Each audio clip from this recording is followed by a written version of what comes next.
Hi, good morning, Anthony. It's Madeline and Suzanne here from the original Register to Vote. Went on to Make Sure You Vote. And now we're speaking to the Nationalists Independents who ran in the general elections. Anthony, if you want to talk us through how you feel the elections went, what went wrong, what could have went better. Just to say, it's Anthony Casey from, you were with the Freedom Party for the elections. Isn't that correct, Anthony? The Irish Freedom Party? Yeah, that's correct. Grand. So first of all, thanks very much for giving me an invite to come on and talk again. I really enjoyed the last conversation we had, albeit not that long ago. Very different times. We were all gearing up for what was to come, the 29th of November. How do I feel about the whole thing now?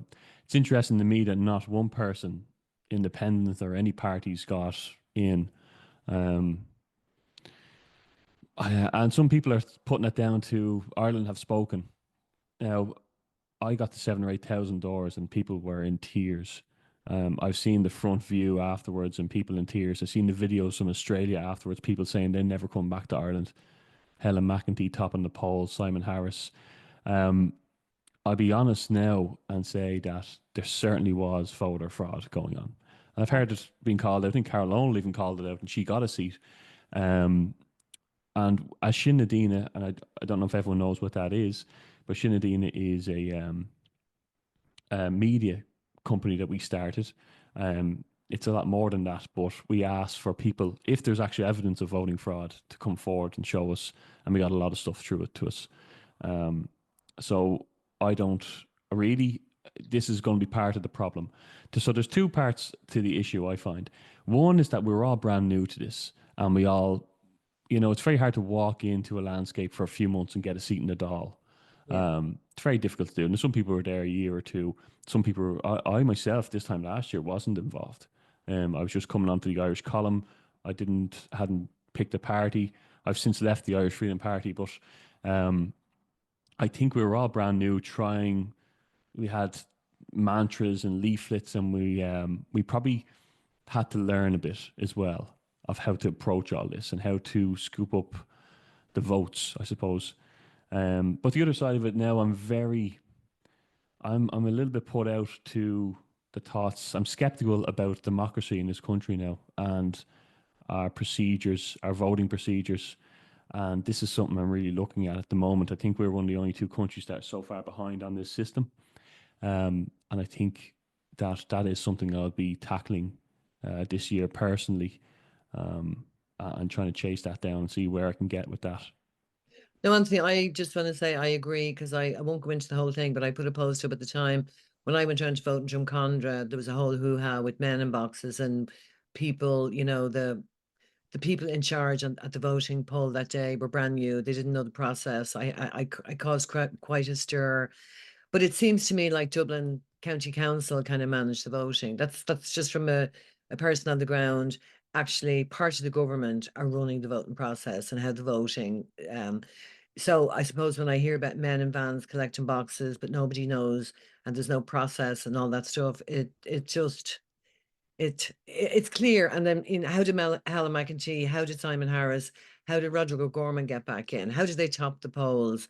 So are you getting the same sense from people out there that, I mean, people were shocked, but how did it happen?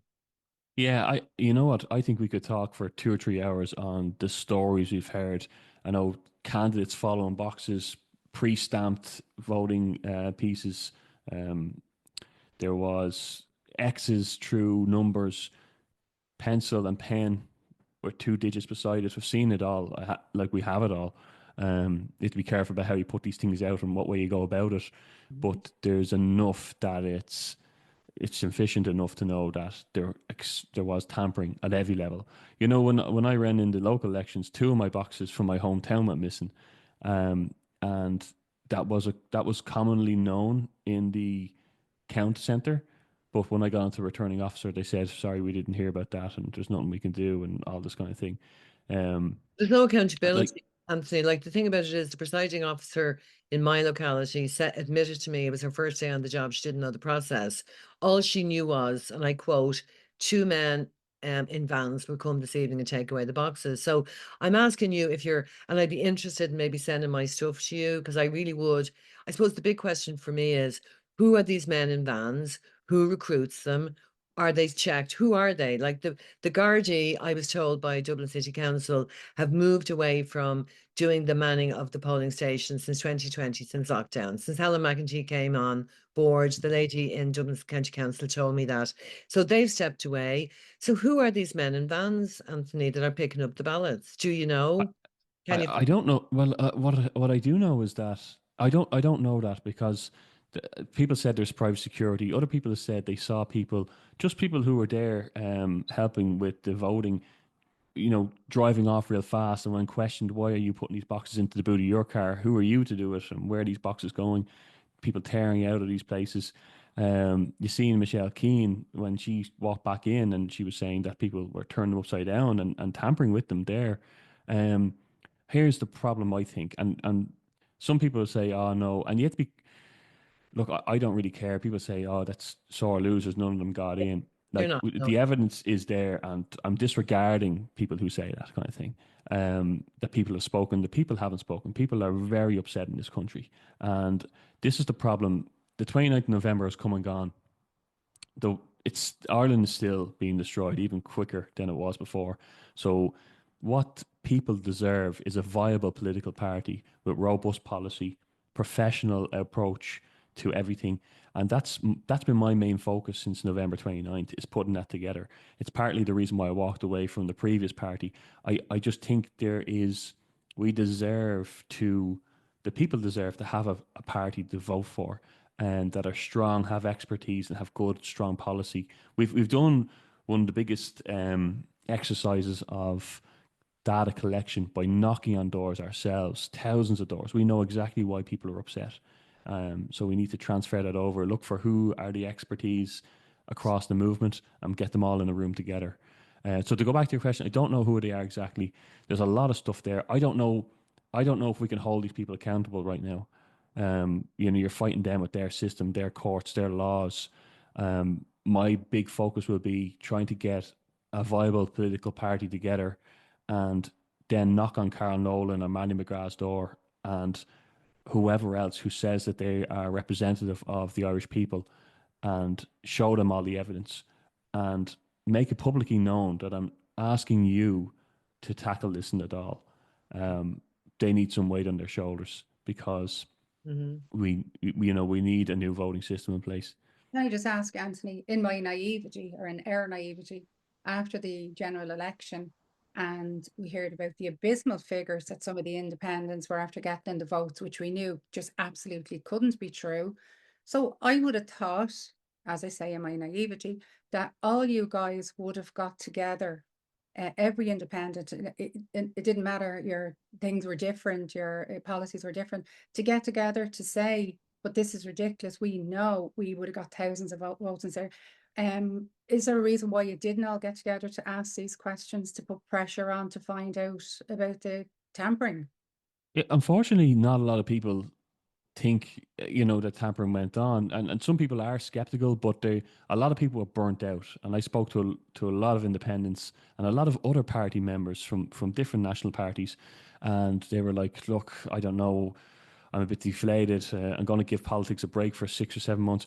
I personally, and it's nothing against them, think that now is the time, because we don't know how long the Dáil is going to last, this Dáil. And I think we should be getting the right people together from now. Like, there's no time to spare. Every week, the country gets worse. More and more things are brought in. You can see they're moving fast. And, and I understand it's a bit devastating to go around and to rally people and to bang on doors and to do all that kind of thing. And people can bow out, and more people will come in that we haven't heard of, I'm sure.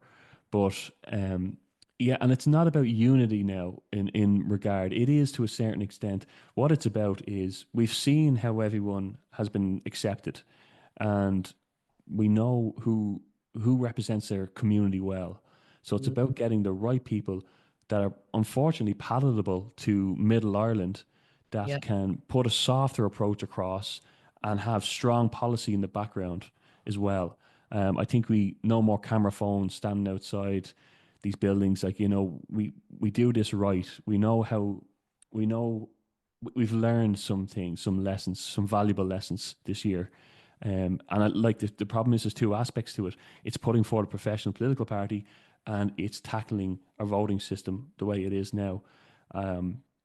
So I'll be welcoming as many people as possible to come forward and talk to me, because we are in the process of launching a party, and that will be that way. That will be nurses, teachers, barristers, everything on board.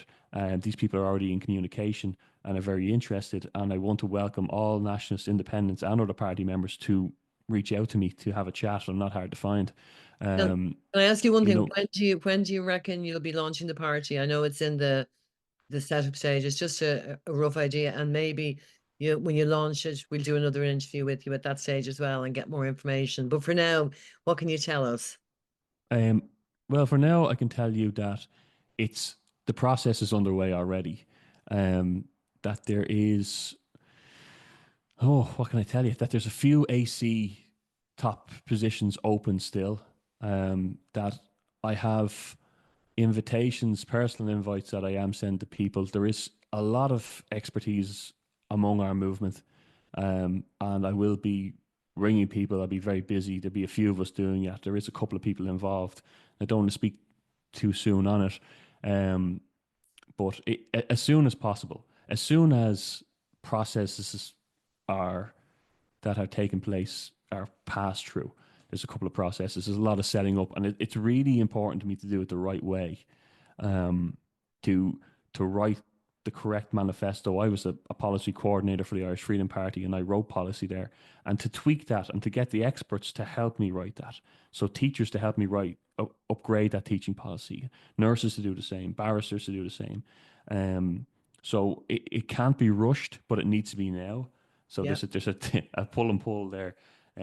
So it is undergoing now, and as soon as hopefully the next month or two, it'll be revealed. Great. Very So when exciting. that Very happens, exciting. very exciting. And we'd love to do an interview with you.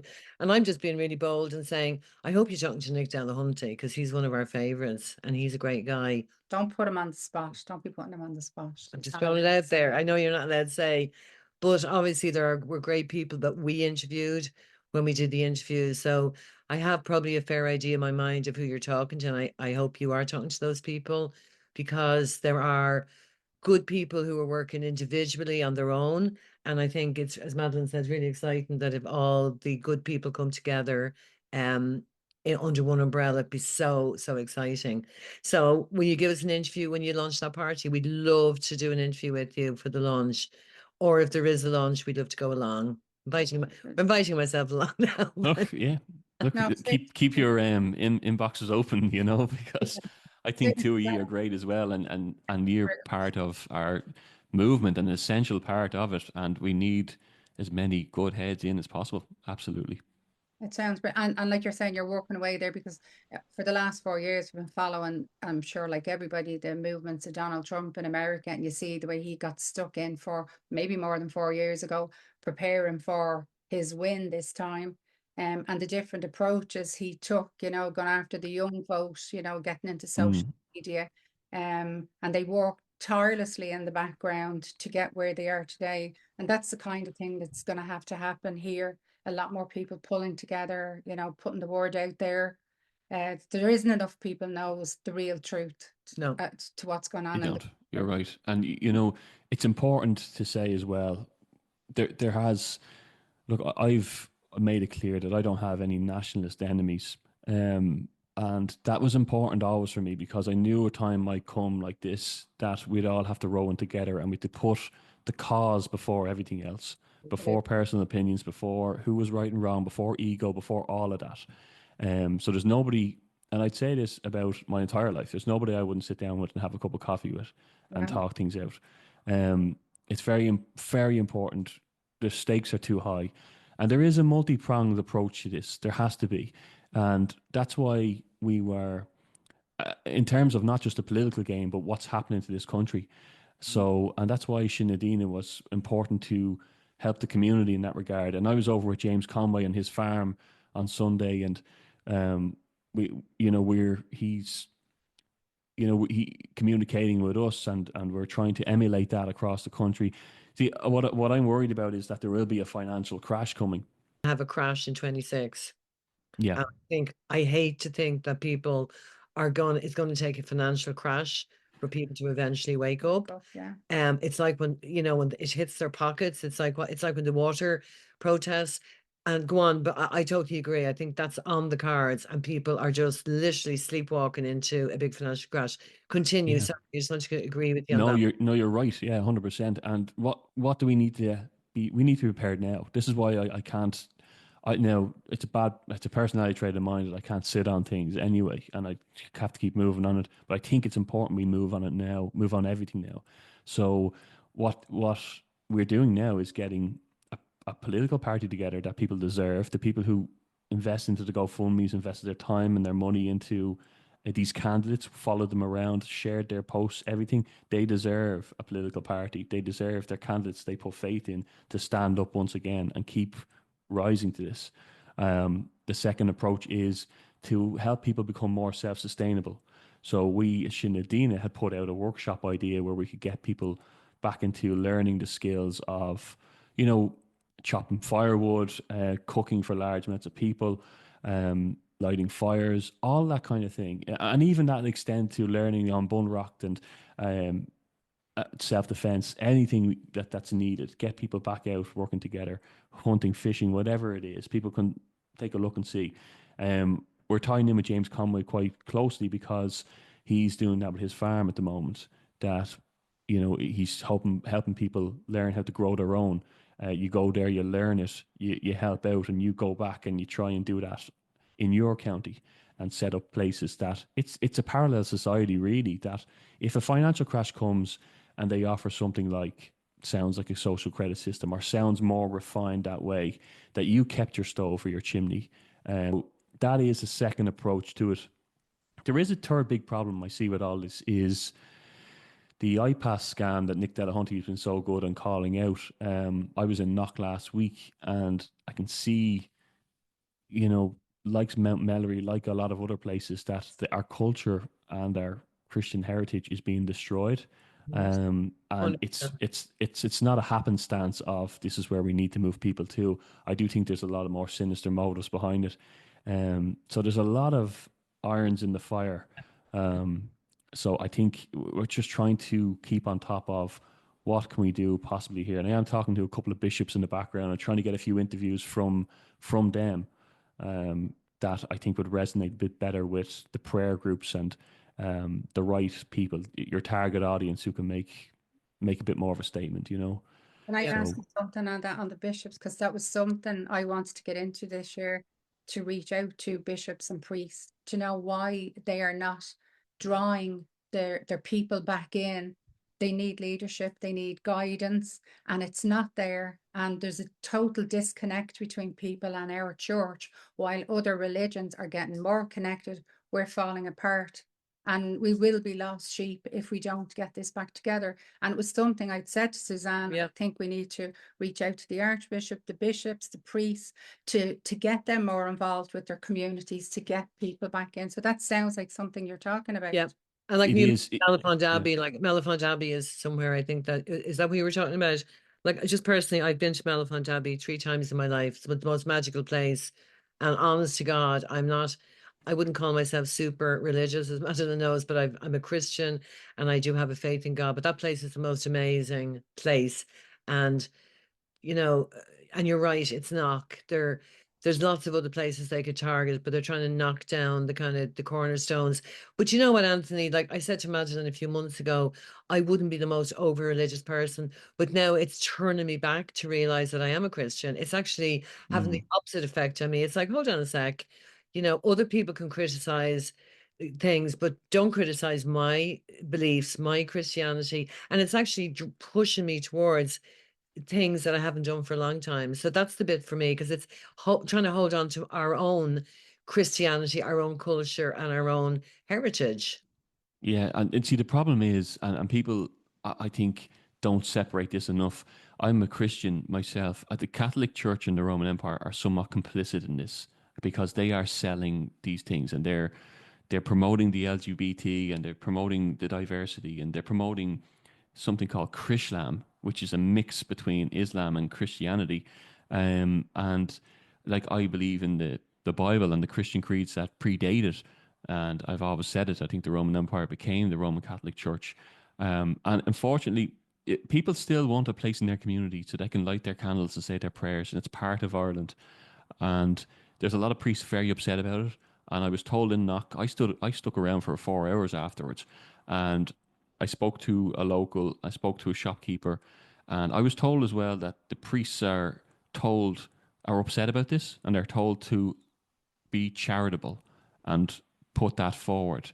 So they're told not to speak. It's same in what I was talking about was Mellifont, although that's happening there, was Mount Mellery Abbey. Oh, Um, and the monks, the Cistercian monks, and they're told that they can't talk about it. Although they reached out to Shane James, who's a member of Shin Nadina, and they asked for help there. And in fairness to him, he rallied support and he filled that church up. I put a video forward of the Register of Responsibility, and that was putting out there that if people wanted to try and keep their churches in their community, and it started with churches, but it could extend to a lot more, that they could write in where they're from, what their name is, if they'd be willing to clean gutters or fundraise or do a prayer group there. I do know prayer groups are being pushed out of Knock. They've been told to go to neighbouring towns and villages, and that the Muslim prayer is being prioritised. So before these people have even arrived there, that their culture is being prioritized there. So we're losing these places. And this Yeah. is the problem with every week when we don't do something. And this is the panic that I see, is that we're losing this. And we have to have the correct approach. We were all in Knock and it was great, everyone who turned up. But there were certain things like chanting "Whose streets are streets" that probably wasn't fitting there. I think that we need a new approach depending on where we are and who we're speaking to. So I am asking if people see this as well. Priests and prayer groups reach out to me. There's a few already who have, that are just worried about being in front of the camera. You can arrange something, but I think it'd be more powerful for that community. My nana used to run a bus every Saturday to Achill, to the House of Prayer. Like, all these people would be very devastated to find out. A lot of people don't know that this is happening.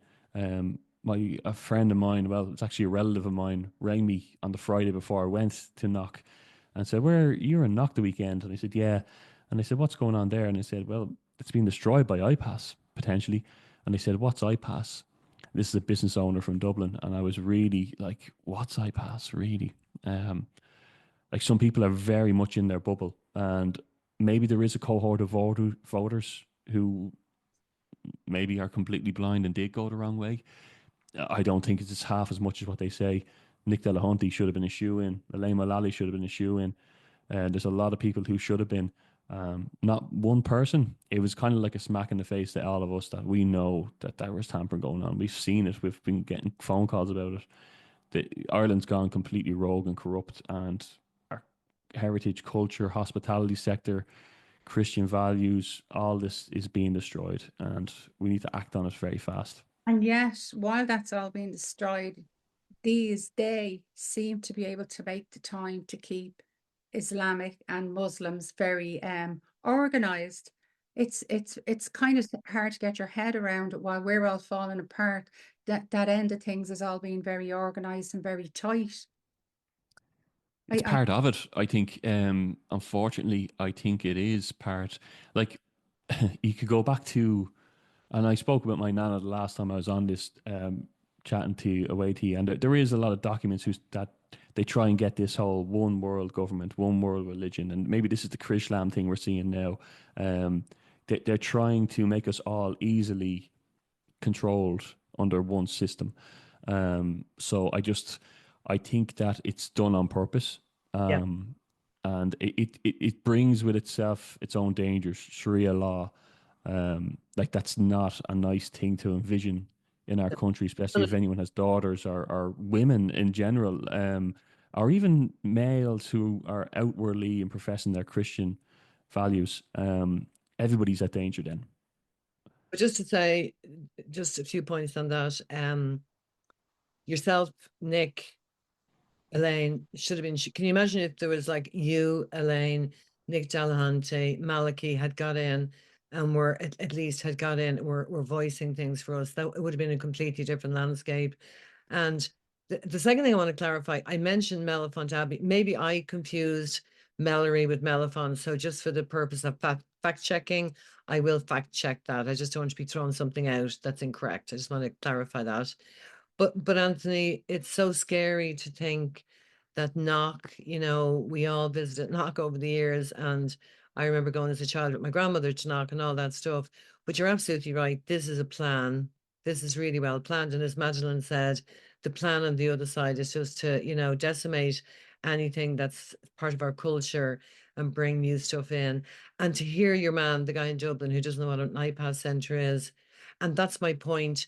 When we reach a situation next year where there is a financial crisis, people will lose their jobs. They will be starting to delve into know what the fuck happened, pardon my French, and then they'll go, what? And all we're saying at the moment is you, me, Madeline, all the people who've kept going, we're like the 20% of the flock who's just trying to show the rest of the flock that there's danger coming. That theory, we're 20%. And Madeline and I have felt disillusioned as well. And sometimes we think, what's the point?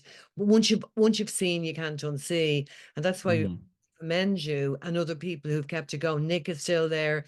And we have decided we just can't stop because we owe it to both ourselves. What's right, you have to do what's right. But it must be hard on the priest because they are supposed to be very inclusive of people and give shelter to everybody.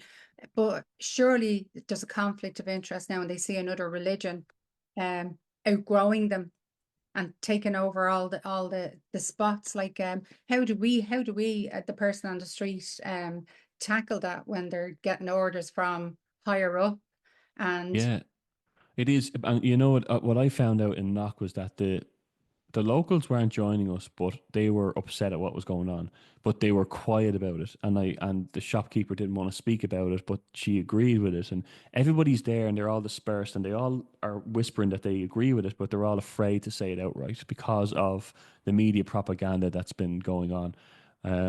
Like I know the media are going to be against us very, very harshly. And I had to say that even today among a group of peers as well, that once you go down this line, even if you're just helping your community out, you will be targeted. It's the same if you set up a political party, and the Irish Times did a piece on me, and it was, only recently, and it was complete lies. And they threatened that, yeah, no problem, we'll take it. When I wrote to them, they said, yeah, no problem, we'll go to court with you. It's nothing to them, and I would have because, but then I've too many things to do, and I felt like I was falling into a trap of a few years of putting my energy into something that would just slow me down. Yeah. You just move on from it and take no heed. I think it's really important that we do prepare and we do speak to these people, the priests, the local communities. We like we should be doing with the political aspect, come across a lot softer. Maybe we could change a few chants or drop them. We need to be involved in our communities, get our candidates, even though there's no election looming, select our candidates, select our people on the AC, our chair people, all of that very well, and get them out into the community now. I don't know if you've seen Orla Donoghue, who ran in Carlow Kilkenny. She's still out there and she's still going to all the businesses. She's still involved in all the charities. That's what you need. She hit that on the head. And I think we need to be more involved and coming across to people that way. And, James Conway was right in saying, and this is the same for Sinn Féin and the community groups, that they can't really tar. Like, what are they going to say? Them lads out there planting spuds, they're the far right, and they're sharing honesty boxes, and they're out helping the elderly, and when they get stuck in the storms that are coming or whatever it is. I think we're reconnecting society back to the old world, and we're putting forth an honest opposition party. And we're saying, look, the door's open to everybody, but not necessarily everybody will get in. And we have to be selective with that. because there is people who can be a bit more extreme than others, and there is some who didn't resonate with their community. So we just have to be careful. We have to do this right. That's the most important thing. So that's, and we have to tackle all the approaches. Like, they're attacking us on so many fronts. We have to be ready for them. One last question to Anthony, after a really, really interesting conversation with you. Do you think the fact that Trump is now president in America and all the things he's doing, can you see it spilling over into the hearts and minds of some of the people here? I think what he's done so far has been great. Yeah. I've seen the media push back in Ireland against it massively. And I'm afraid Ireland has been so manipulated, targeted. They've got a formula that's worked in Ireland. Our compliance rate during COVID was one of the highest. If a majority of people didn't turn out to vote, that's exactly what they wanted. Yes. This, unfortunately, Ireland needs a new media company, a new narrative, a new community. We need this. Hopefully, then we can show that sense needs to be returned to what it was 20 years ago. Our way of thinking, that we're not old school dinosaurs that are afraid of change, but progressiveness isn't all it's cut out to be. And unfortunately, like, I can see, we spoke with this before, all the pride flags and all the communities and all the shops in Carlow Town. You just go there, it's in the playground, it's on the crosswalk and on the ground, it's in the pubs, it's in the bike shops. It's all for funding. But why is it for funding? You know, why would they need to put that in there? What's their benefit? What's their goal there? Helen McEntee now is our Minister for Education. We all know the company that her husband works for with the puberty blockers. You know, some people can't see the wood from the trees, and so, you know, someone said recently, you're not going to change them in conversations. You know, we would have done that 5 years ago, 4 years ago, 3 years ago. We just had to put forward something different and something palatable and something that makes sense, and maybe then they'll begin to get closer to it. So I think that's the say, though, approach. but Anthony, I think what Madeline made a good point earlier, which we both agree on. Trump, whether you like him or not, has put in 4 years of really good groundwork, exactly like you're doing, strategy, getting the right people in, and that is going to be the success. So it may not be, it may not be a success that'll happen in 3-6 months, but I think what you're doing, which is very exciting, it sounds amazing. We support it. Absolutely. We need a new RTE, and we need a new party that collects in 32 counties. We need to put forward something that will save this country. I'm not understating that. We're gone down a bad road. I spoke about it last year, this 20-year crime high in my county alone. Keep trying to get the real truth out there, along with yourselves. Behind you all the way, with your new party, obviously, and anything we can do. I mean, as we say, we're only two grandmothers, or well, I'm a grandmother, Susan's a mother. I'm a grandmother. For June, and like that over the Christmas, I'm gone. I just can't do this. I can't do this anymore. And then you read something, and you're like, oh no, I can't just sit by and do nothing. It's important to know on that point as well that, you know, when we do feel disillusioned, or like, what's going on? And someone rang me yesterday and said, what are we doing? You know, that there is people that are doing things, and there is things building, and there's very positive things happening. And I think in the next month or two, this first quarter this year, you'll see a whole new landscape to the country. I do think that you're going to see communities growing. You're going to see parties rising. You're going to see people out again doing videos. There's going to be a resurge of this, and we're only just, some people are a bit wounded from the results. They're not that long ago. But there is a lot of people coming together in the background. So I think people should know that and have a bit of hope and faith in it. We didn't get in this time. And, you know, sometimes I think there's reason for everything. Maybe it needs to expose what kind of system, how corrupt this country is, what system we're working in. I would have, if I got in, I would have been in from a previous party that I was no longer happy with. Like, there is silver linings to these things. You're right, Anthony. There's always, like, everything happens in accordance with, I believe, alignment with the universe. But to round up, we are so excited. Like, this is brilliant. We're delighted for you. We wish you every success. We hope you'll stay in touch.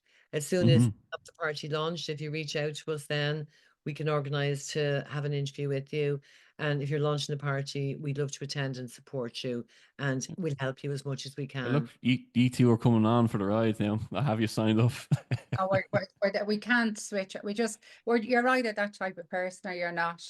What do they Yeah. say? All it takes for the world to go bad is for good men to stand by and do nothing. And I can't be one of those. You can't, Suzanne can't. No. We can't help who we are. And we want Ireland. I want the Ireland back for my grandchildren that I grew up in. And Yeah. that doesn't mean you have to turn the clock back. And there is an old saying, I think it was Nietzsche who said that every man is responsible for what every other man does. And I know it's a harsh saying, but if we think that way, that Yeah. we have to be responsible for what everything happens in our community, in our country, for the future, then maybe we can get somewhere. So yeah, let's put it right. Thank you so much, and we look forward to the next chapter in this story. It's only just beginning. It's absolutely lovely to talk to Anthony. I feel inspired now. I do too. And yesterday we were saying, oh, why are we doing this? And then every day something else is revealed to us that gives us that bit of hope and bit of inspiration. And you're definitely it today. You're our inspiration today. That's great. Look, I really appreciate too. Is keep doing what you're doing. It's great, and 100% we'll keep in contact. Brilliant. Thank you. Anthony. God bless. Bye bye. Thanks, guys. Thank you.